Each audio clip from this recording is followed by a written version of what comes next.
અરવલ્લીના પ્રસિદ્ધ યાત્રાધામ શામળાજીમાં લાખોના ખર્ચે બનેલો નવો આરસીસી રોડ પ્રોટેક્શન વોલના અભાવે કાળ સાબિત થઈ રહ્યો છે, જ્યાં તાજેતરમાં જ બે નિર્દોષ યુવકોએ જીવ ગુમાવતા તંત્રની ઘોર બેદરકારી સામે આવી।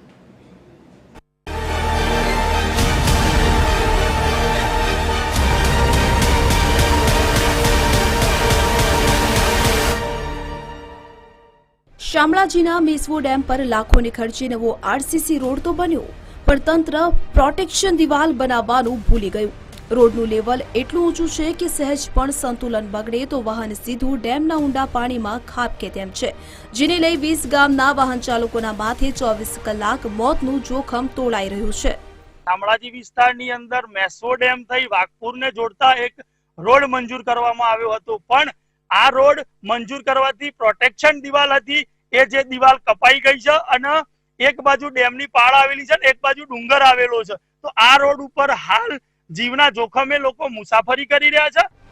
પાણી પહેલા પાળ બાંધવામાં નિષ્ફળ ગયેલું તંત્ર બે નિર્દોષ યુવકોના મોત બાદ પણ હજુ કુંભકર્ણની નિંદ્રામાં પોઢી રહ્યું છે। મેશ્વો ડેમ પર અકસ્માતમાં બે ઘરના ચિરાગ ઓલવાઈ ગયા, છતાં તંત્રએ વાહન ચાલકોની સુરક્ષા માટે હજુ સુધી એક નાનું બેરીકેડ લગાવવાની પણ તસદી લીધી નથી। અહીંયા 50 થી 60 ગામડા મેઘરજ ને શામળાજી વચ્ચે આવેલા છે અને મુખ્ય માર્ગ આ એક જ છે સીધો, અને આ ડેમ ઉપર જે કોઈ રસ્તો બનાવ્યો હોય એ રસ્તા પર જે સાઈડમાં દિવાલ બનાવવી જોઈએ એ દિવાલ સત્વરે બનવી જોઈએ, અને આ દિવાલ ન બનવાથી રોડ અને દિવાલ સરખી થવાથી બે માણસોને અકસ્માત થયેલ છે।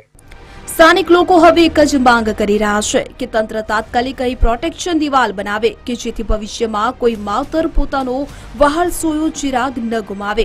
હવે સવાલ એ થાય છે કે તંત્ર હજુ કેટલા નિર્દોષ લોકોના મોતની રાહ જોઈ રહ્યું છે।